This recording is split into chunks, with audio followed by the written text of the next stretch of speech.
Have you seen Disney's Encanto yet? This super fun animated movie shows Julieta and her healing Buñuelos, and we made it.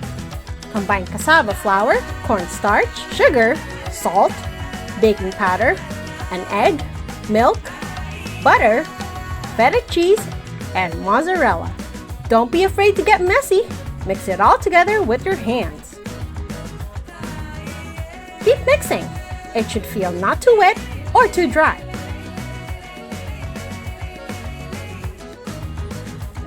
The dough should be easy to mold into little balls.